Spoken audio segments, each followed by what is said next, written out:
Hello, everyone. Today's March 5th, 2026. This is the Kubernetes 36 meeting. So today we will go over 1.36 planning spreadsheet. And the next deadline is March 18th. That's the code freeze for 1.36.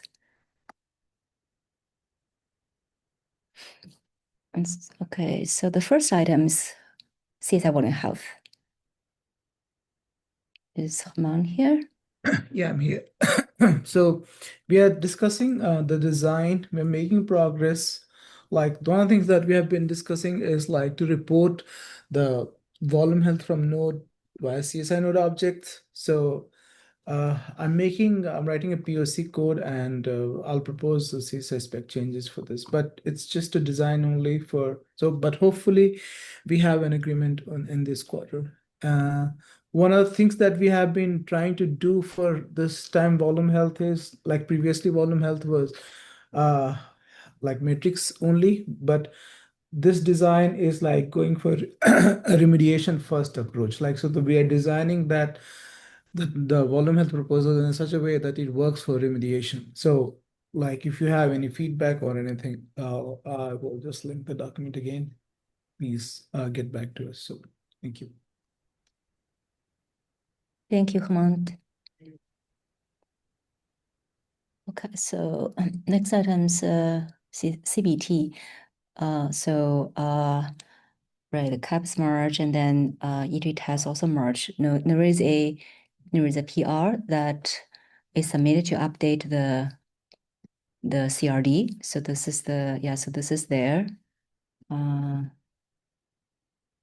So PR submitted to update CRD to beta. And this is being reviewed. We're just trying to resolve some of the CI issues. Next step, cut release. Okay. The next one is Workgroup snapshot moving to GA. We have a PR submitted. Actually, I think so. We similar to last time. PR submitted to update CRD to beta. That's been reviewed. And then there is also stress test. Stress test PR being reviewed. Yeah, so once we get everything merged, we will cut release. And the next one is set cars all in one. So I see an update from Mauricio says no update. Okay, so just an update.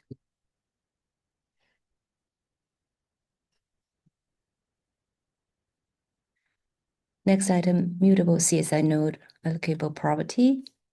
Is Eddie here? Yeah, so Michelle merged in the PR to promote the feature gate. So we're all good for code freeze. And then we just need the blog and docs PR, which are out for review.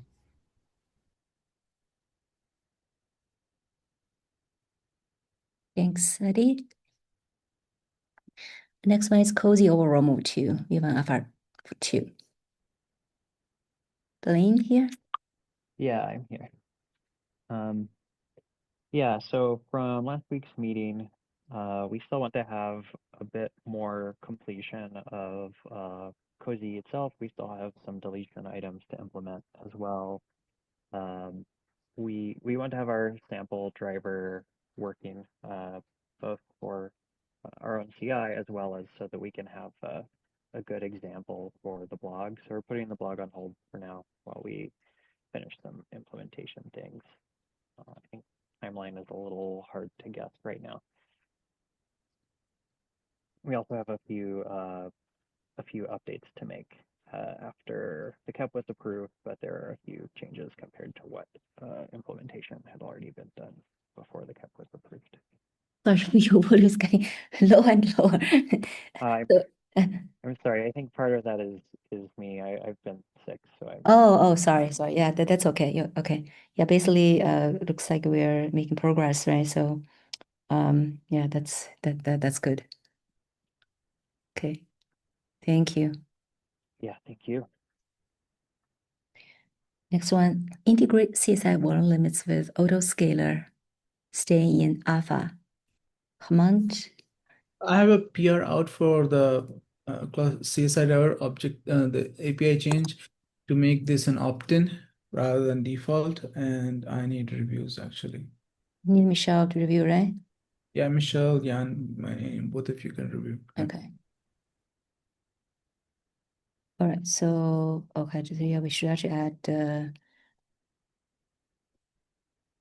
reviewer, the API reviewer, and Yang. Okay. Okay, thank you. I think we still have some time, right? 18th is the merge deadline. Yeah. Okay. Yeah, it's pretty simple change, I Mhm. think. So it's the only change code wise in like in scheduler where like we make it we use this behavior for whether to opt in or not. Okay. So, Okay. Thank you. Next one, see the driver opting for service account token with secret field, targeting GA. This is actually done. So we don't have, yeah, I think this is actually, this is done already. Next one, remove Git repo in tree plugin. So enable by default. This one is actually also done. The code is already merged. And the code merged. And the doc PR also out. I reviewed it already. I'm not sure if it's merged yet, but so I'll just say doc PR in review. So I think we're good with this one. Next one is SIG Linux relabeling using mount options. So in 1.36, we want to move this change policy feature gate to GA. Is Yang here? Yep, so the feature gate is GA, and I am updating the documentation and writing a blog. Okay. The doc and the blog, right? Blog? You submitted the blog? Yes, I did today. Okay, thank you.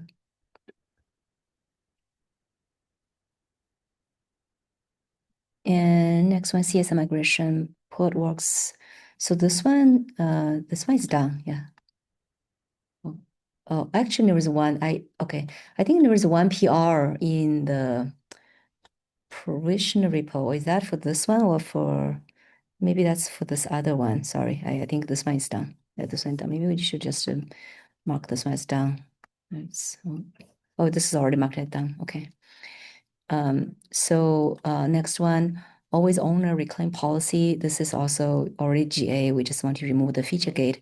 I believe we just have one PR in the provision repo to enable that feature gate. Not sure if that one is being reviewed yet. Yang, do you remember this? I think it's the same, maybe. If you have not reviewed, maybe it's still the same, just needs review. I think there was a PR I think by Carl removed something, but I'm not sure it's merged. Okay. Hmm. All right. Okay. Yeah. So I think there was one thing. He removed the feature gate from the external provisioner at least. Yeah. So there is a PR. I don't know if that one is merged. Do you remember? That one got merged and was really, maybe you even released it. Oh, okay. So maybe you already merged. Mhm. Okay. Maybe we'll double check.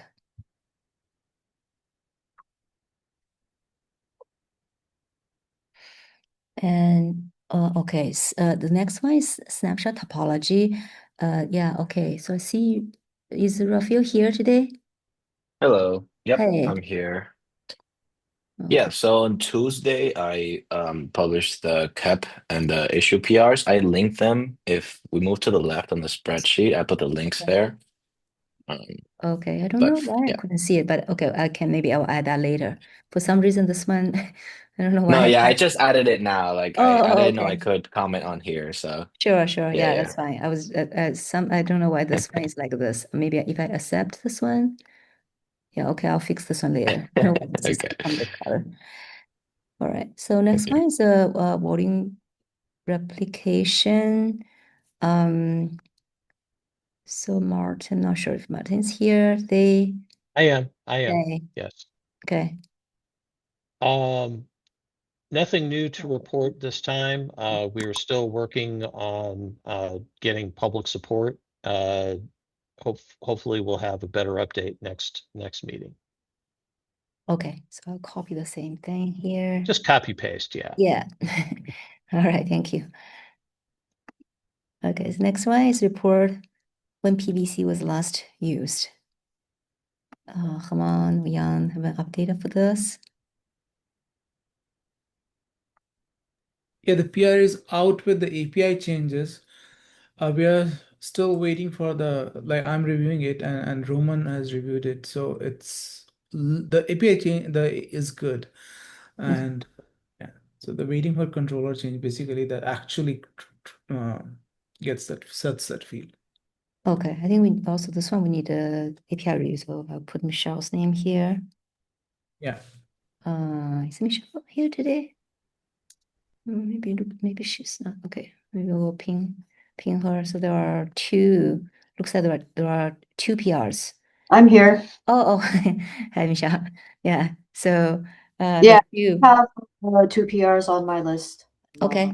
Look Awesome. probably tomorrow. All right, great. Thank you. Okay, looks like that's it. Everything else looks like it's crossed out. So go back here. Do we have any items, PRs to discuss? Okay. Do we have Chen Hao here to talk about this thing? Hello? Is there? Or maybe, is he here? No? I don't think he is here. At Oh, least I okay. don't see So anybody. so he name. added this? Okay. All right. So basically then we'll just, okay, rename metric from, okay. So it's just renaming, looks like the, okay. So we need to, okay, so we need to take a look basically. It renames an alpha metric, So, which should be okay. okay. Yeah. However, maybe it's going to break some metrics or alerts because this metric is pretty useful. Is it, do you think that if we pass the entry test, you think there's just some risks, you think? Oh, break other, okay. people using other places, you mean, not like here? Yeah, exactly. Oh, Like, okay. because this is very useful metric to watch. That something wrong with Right. your whatever. But how do CSV we prevent that? Because those we don't have a way to check, right? We don't. It is marked as alpha, so we can change it. We have I remember we made like multiple versions of a similar metric. Oh. Like we named one, there was one called storage operations. I'm trying to remember, like, is volume operations the really old one and it got replaced with storage operations? I think the one from control plane is called by storage and the one from like node is called volume operation, or it could be other way around, but yeah. I guess if we look at the actual PR, like because we have a lot of metrics, like we have volume operations, storage operations, and we might even have like CSI operations or something like that. I don't remember actually which one is used where. This one looks like a PV controller metric. Oh, Q controller manager. Okay, The code so this is just the entry one, controller. not the CSI one. Looks like It so, would Also like oh, PV controller, yeah. Okay. Deprecated version. Okay, so maybe it's okay because it's a deprecated, right? So that means No. no. Okay. I think it renamed. Already renamed. Okay, but then what does deprecated mean then? Deprecated version. Okay. No, okay, No, so it is is that done in a way it adds a new metric and deprecates the old one. is Okay. that? Oh yeah. Okay, yeah. This is the old one, right? So this is a new one. Yeah. So then that It should be doesn't. fine, right? Yeah, that's fine. I'm going to Okay. legitimate Okay, the then proof. yeah. Okay, Yang, please. Did Okay. we Oh. did we not add a metric that has like the error code? I don't know. I vaguely recall we should have a metric that has the error code in it because we wanted to distinguish between like user cause configuration errors and actual system errors. Maybe Did we that's a add that? different metric. Did we add that in tree? This one is in tree one.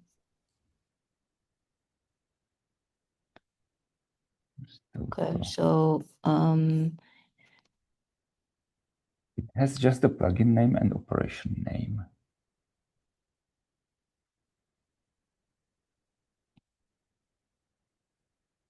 and that's Yeah, I know we have one that has error code, but I wonder if that's only in the sidecars. I think if they're here, they should be around same place, or you think it's in a totally different place? Is it I might just be thinking of the sidecar. okay? Yeah, maybe we only have this one. It looks like here and there's this. Yeah, this looks like this is the only one. And then that's the okay, storage class one. Looks like, yeah, if we have another one, it should be here. I'm thinking, right? Maybe, yeah, maybe the sidecar has more. So There's a metric for TSI operation seconds. That one has the gRPC error code. okay. But yeah, that is also alpha. So it is potentially up for renaming if they want. I guess what was the reason for renaming it? Is there some like guidance on how to name things? I don't know. It looks like before they moved it to beta, they have to rename it or something. I don't really know what is the Like I just say is there action. some guidance from like the observability folks on Yeah, how we should it's name a things? I think this is like a yeah, it's like a big it's like a part of this big thing. It's not like but I don't really understand the reason for renaming. I didn't really read this. I don't see anything here. Like it would be good if it can point if like SIG what is it called? SIG instrumentation or something, no, observability. If they actually have like a document with guidance on how to name Add. these metrics, Maybe I we think can they'll just be useful. we just add. I just ask, right? You can maybe link or something. Let's just ask here.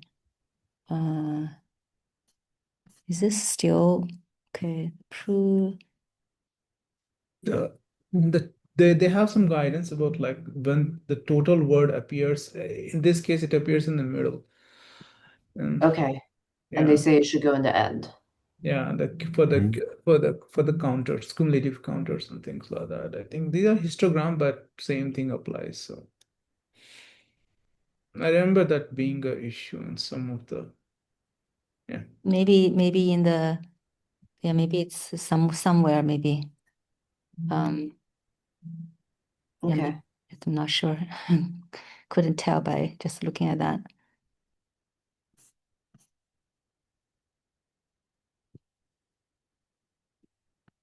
No mention in Orch. Okay, yeah, it's the storage operation duration seconds. I think that's the one that might have the error codes in it.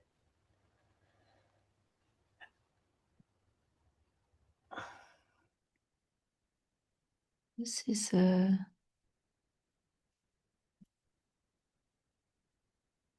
this one. I'm not sure if they. Looks like this one they didn't talk about renaming. This one seems there's no renaming. Maybe this name is okay. Yeah.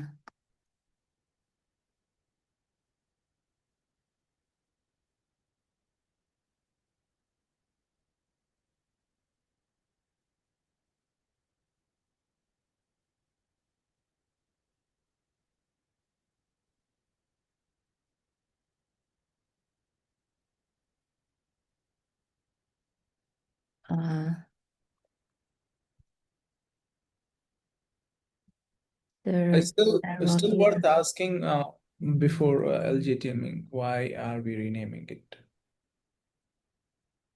Yeah. It's probably somewhere, it's just not obvious. It's being renamed because it fails some lints.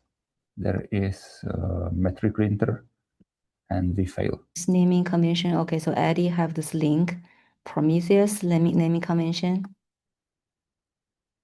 It's in the PR description. Oh, maybe like this one. The PR, yeah, I didn't see that in the PR description though. That's the thing. It is there. It is there. Okay. There is a like that it fixes a lint error. Okay, so no, not this one, right? I think there are too many one. I don't know which one now. Okay, this is the one. Yeah, you saying here it says that? Yeah, It didn't say why, right? Below.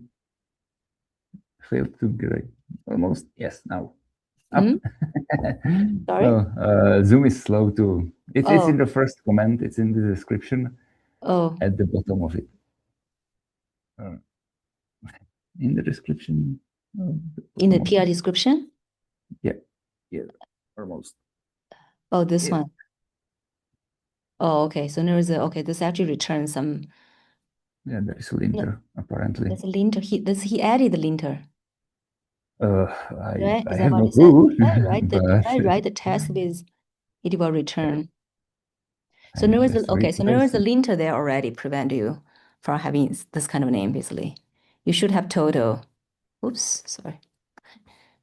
All right. So there is a linter somewhere already there. Yeah, probably it's this one. I think this one makes sense, right?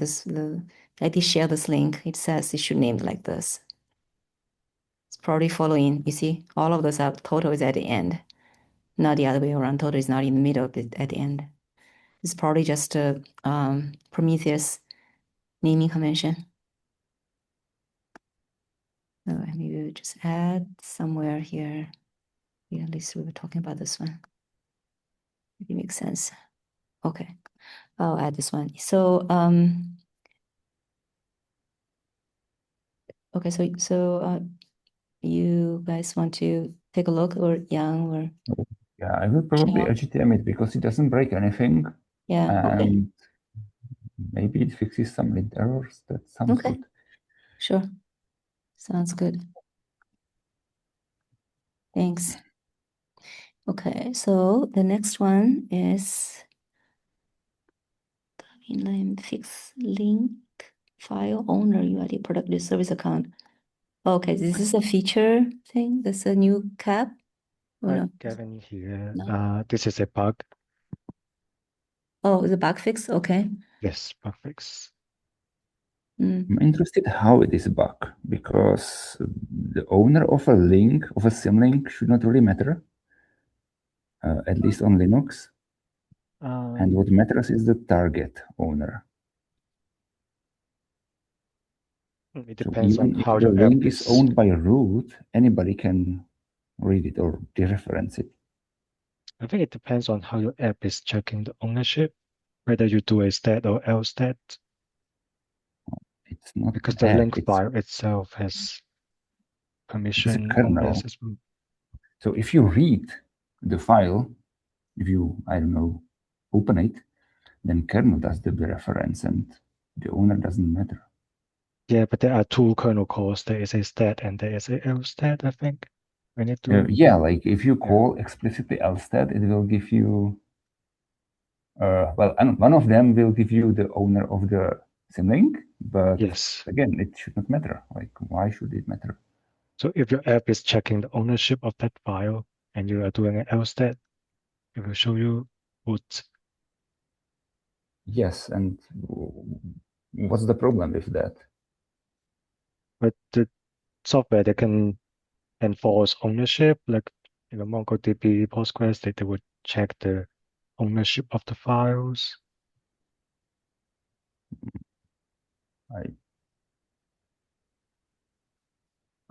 What should matter is that if the application can open the file, and for that they don't need to own the symlink. They can. Some applications do stupid things, though. Yes. Postgres implements a lot of very dumb checks around Yes. the ownership of the directory it's going to work in. So is there a specific bug where the specific application is broken? So applications like MongoDB and SSHD, they do have ownership requirements. Okay. But again, they have them on the target of the symlink, not at the source, I believe. Otherwise, nobody would be able to run Mongo in Kubernetes, and apparently they are able to run Mongo. But there are workaround right now, so that's the KEP I proposed. There's another proposal. Oh yeah. Yes. Anyway, the pull request, if I understand it correctly, I still need to read it here. It changes the symlink owner, and it keeps the target. Does it keep the target wrong? Yes, it does. It does. It keeps the So target it owners. needs to Yeah. change both. If you want to Yeah. change the symlink owner, then you need to change both, like the target and the symlink. That's Yeah, so something I could work with. Still, I think it's not that useful, but okay, I can be convinced. So I think this makes sense. This is the same thing we do for a recursive chown. We actually use L chown too, like change the symlink. So this will bring it in line with that change as well. So it makes sense in my opinion. Okay. Again, you need to change both, like the target and the source too. yes, yeah, we are changing both. I kept the target change on. So this is adding the L change on. Okay. So I will. Well, any other volunteer to review that? I can take a look, but who knows when. Okay. Assign to you. Try. Okay. Thank you. Thanks. I can take a look as well. You can assign it to me. Okay. I will at least enable the tests. Thank you. Yeah, it is passing locally. There is a slight problem. So the current end-to-end test can't cache this because the AGN host image, it makes use of stat, not lstat. I have another PR for the SIG testing to add lstat. Before that, we can't cache it into end-to-end tests. It would be useful if you could link some real application like Postgres and how the failure looks like, because right now it looks like kind of arbitrary. And linking real Postgres with real error would help a lot. Yeah, so in my KEP, so that's also in the agenda. I have a KEP adding user fields to atomic write volumes. So in that KEP, I have some example how we could make use of the file ownership in MongoDB, SSHD, different software. So so I found this bug as part of the KEP exploration. So that's why they are related.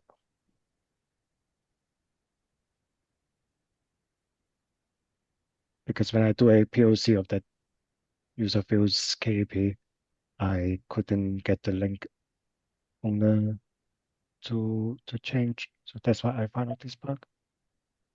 I guess the question is, there's lots of people running Postgres and Mongo today. Like, how are they working around this?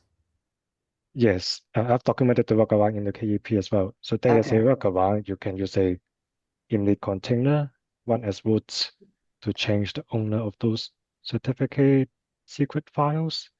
But then it has a limitation. That workaround requires you to run as root. So if your cluster has a security policy that make you run as non-root and drop all the capabilities, you can't do that.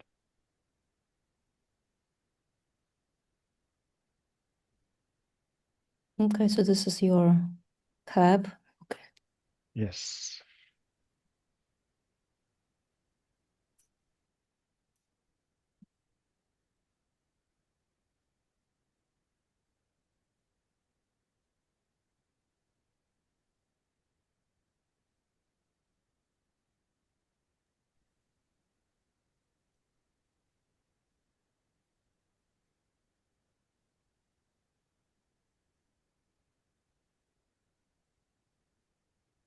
Okay, so here maybe we talked about the background. Yes. And there have been some very old issues requesting this, like from Okay, so 10, links 10 to years those ago. issues. Okay. Mhm.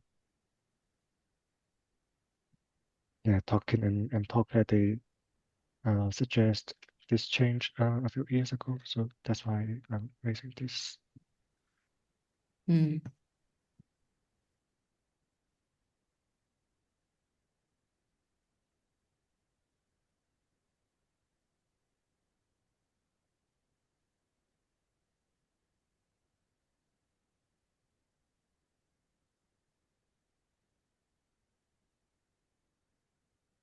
This okay. Tutorials is like some workaround. Is that why it says some tutorial? This is the requirement of MongoDB replica set. So they Mm. expect you to have a strict owner requirements of the files.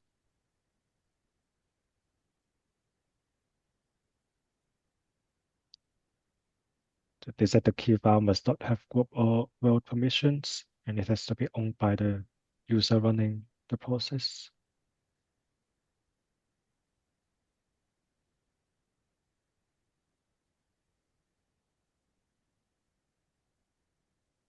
I think my question is we did we did add UID support for some of the projected volume types or like the service account tokens. I believe for those we didn't add an explicit user ID field. Like instead we inherited the user ID of the container. Yeah, those So are based on the 1S user that is a heuristic to derive that. yeah. So I'm wondering, like, would that approach work here as well? So if we follow that heuristic, we can't support having different containers running as different users.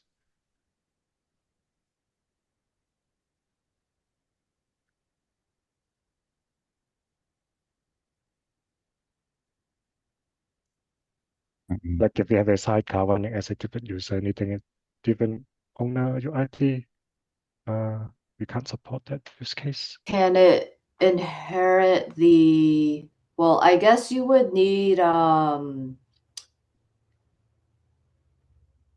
like the volume would only be allowed to be specified by one container, and then you can inherit the container UID, right? But the volumes, they are a pod level constructs. But there's volume mounts. Yes, but you can mount it to different volumes at different pods, at different containers. But if you have multiple containers with different UIDs mounting the same volume, then you have to use the group ownership at that point, right? You can't rely on the user ownership. Yeah, so if you have multiple containers which running as different users, and you need a different owner UID, you need multiple volumes. Yeah, so I guess in this case, it's like if you need to set the user on a volume, can we make an assumption that, or a requirement that that volume can only be mounted by a containers with the same UID?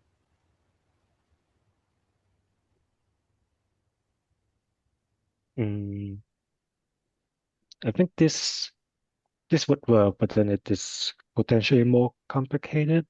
There can be port security context and container security context. There are multi-level of one as user, and when we resolve the owner UID of a particular volume, we have to also look at what are the containers mounting that volume.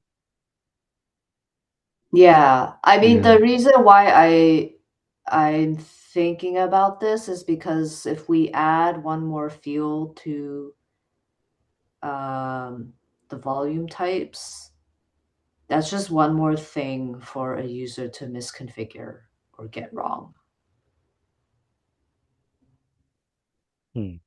So how the projected service account token work is it requires all the container to be running as the same user right now. So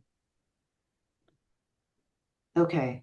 Yeah, yeah. I guess I'm wondering if that logic could be extended a little bit more to just require either if it's mounted by multiple pods or multiple containers, then it has to be the same UID.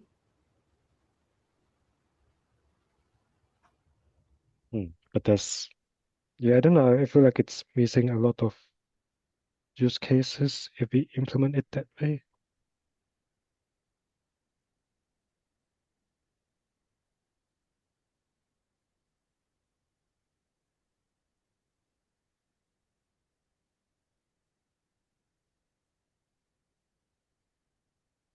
Yeah, I guess I'm just not clear in terms of like the actual applications. Like if you actually have two different containers with different UIDs, like setting the UID is not useful, right?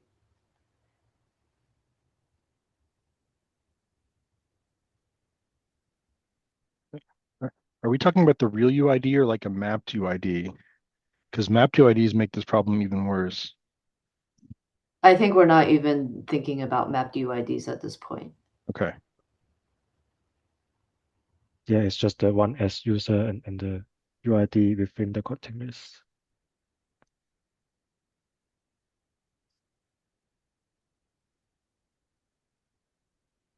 Yeah, I mean, I'm open to the alternative solution as well. Yeah, if we think the use case of supporting multiple containers having different users can be dropped. Isn't that a separate problem though? That's like, I don't know why it is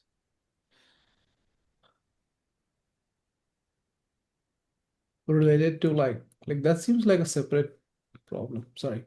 What is a separate problem? The different containers using different user IDs.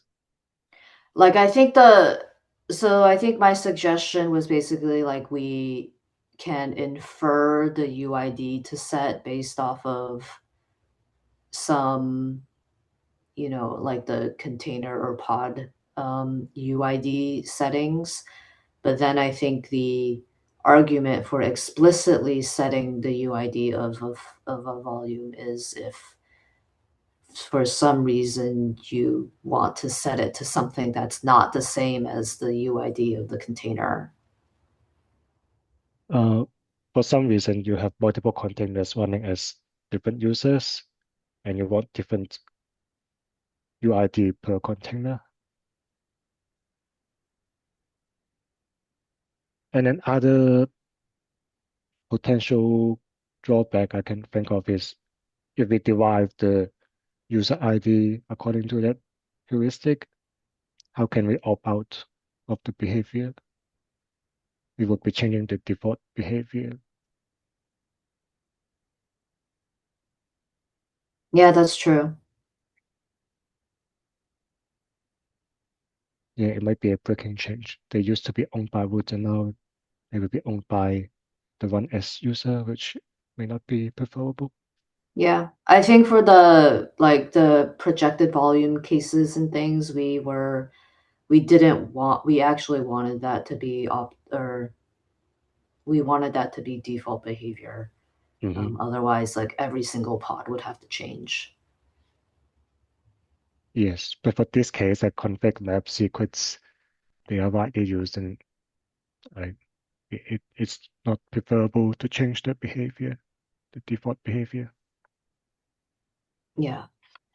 I guess we also have this problem with FS group as well, but you can have two different pods and they specify different FS groups, but volumes can be shared across pods as well. Yes. I don't know if we have a great idea on how to solve that problem, but it would be nice if there was a way to solve that when we introduce this. I think FS group is less of a problem because there is supplementary FS group as well. So you can have multiple groups. You can add redundant groups and it won't be a problem. So the code, it looks like if different pods use or specify different when we are saying the UID, it's basically run as user in this case, right? So if they specify different run as user, then we don't set run as user, but then we don't specify any user in this code actually. It just remains as root.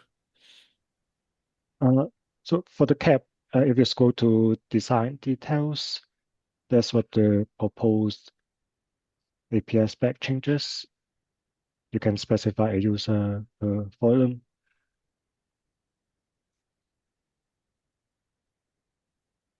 And it is independent of the 1S user.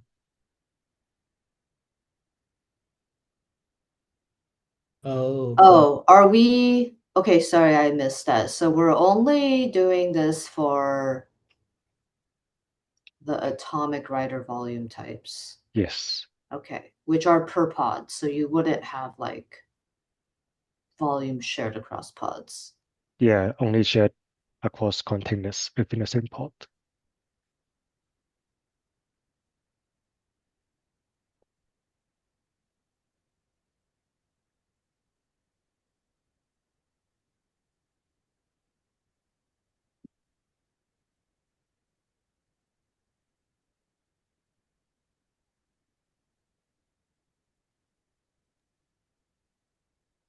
Michelle, I can add your suggest alternative as well to the cap. Yeah, I feel like if we are changing the default behavior, it's not too desirable.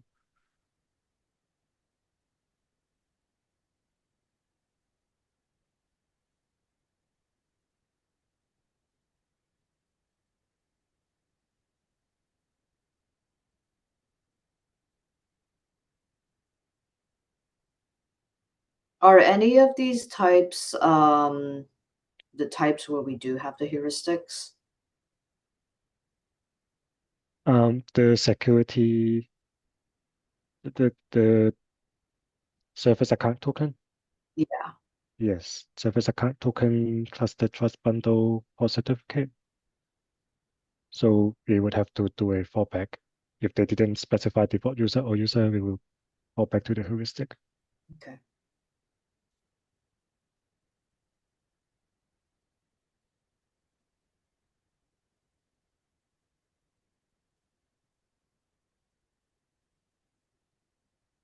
I'm sorry, I'm just catching up. And why can't we do this with run as user actually? So we shall suggest that, and I think the major potential drawback is that will change the current default behavior. let's say you have a config map volume. Currently, the owner is Woods. But if we use the 1S user to derive a owner, we are changing the default behavior. They will no longer be owned by Woods, but your 1S user.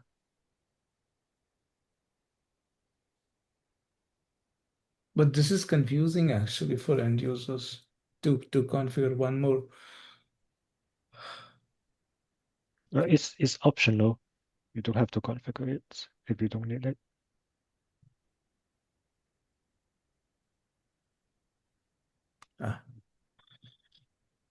Is this targeting current release? No, that's too late, right? We're past Yeah, cap I'm release. targeting 37 for alpha. I wonder, like, how interesting would it be if we actually added like something to the pod security context, like a boolean that basically says inherit the user for volumes. That way you can still opt into it if you want. Yeah, so I have explored a bit about AFS user in the pod security context as well. I think it has its own drawback. The first one is it implies we are supporting all volume types. So that applies to other things like empty directory, CSI drivers, because we are currently parsing FS group to CSI drivers. And the second drawback is there is a FS group change policy at the pod security context. So the interaction with that is problematic because let's say you have a FS group change policy that only look at the root directory. It's unclear whether we want to apply the same FS the same UID changes.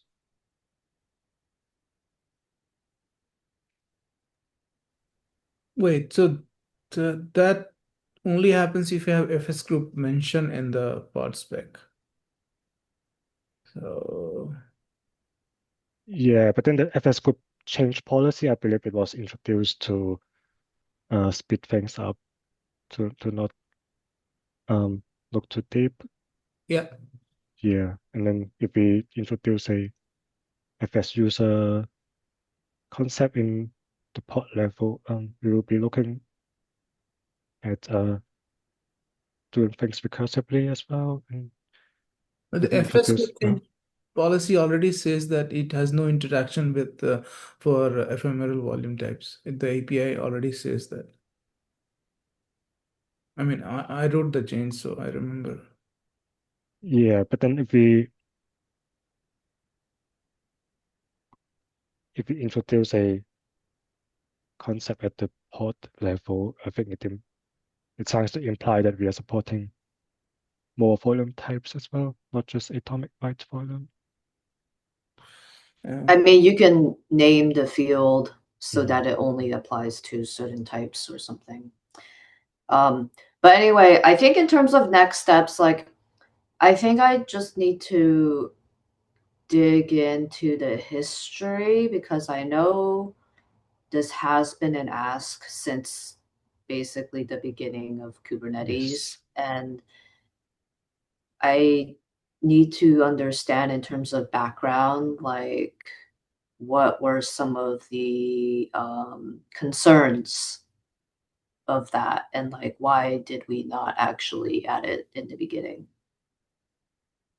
Okay, sounds good. Yeah, from my understanding, so Tim Hawkins and Claire, they suggest this solution a while ago, and they were just looking for people to volunteer. So that's my understanding why it has not been implemented. Okay. I mean, like, cause I know there's like a issue from like, I don't know, 2004 or something. Yeah. I'm trying to wonder, like, were folks actually receptive for it and it's just no one implemented it, or were there actually some concerns or challenges that we, needed to solve potentially in the design. Okay, sounds good. And one more thing was like I had question was how did we like the backward compatibility thing? How we did implement run as user for projected right volume. So why the backward compatibility concerns didn't block that change? Why is it like I think it didn't block because they figured that all pods could benefit from it, and they wanted to restrict it to just that volume type initially, just to test the waters.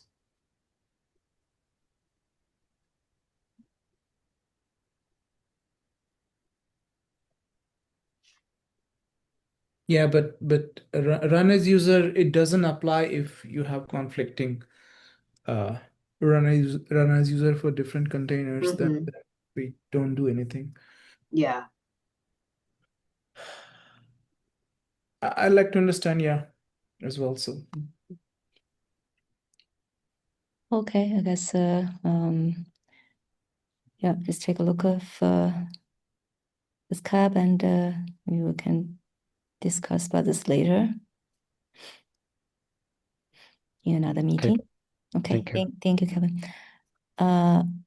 So yeah, I think we're kind of only have 4 minutes left. So we have this one. It's a new cap, looks like.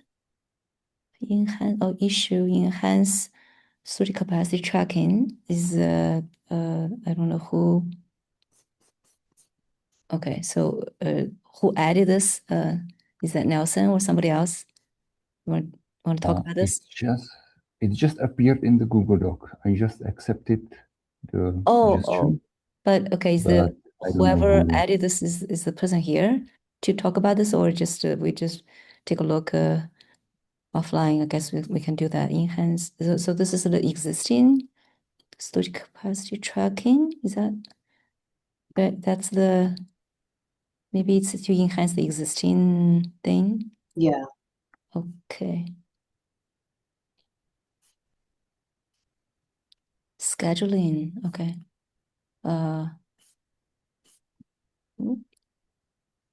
Okay, probably need to.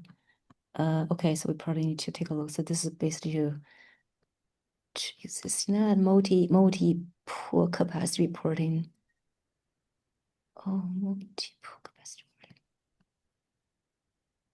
reporting. What's this multi-pool register pool?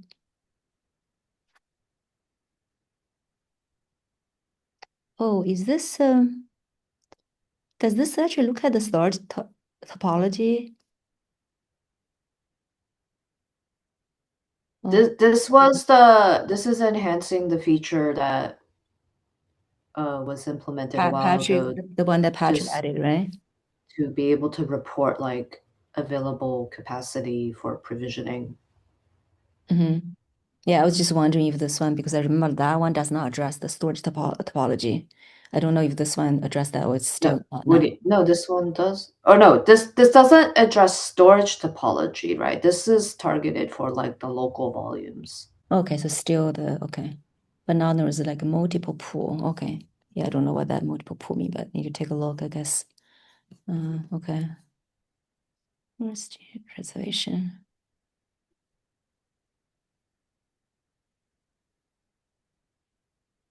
Okay, so we can.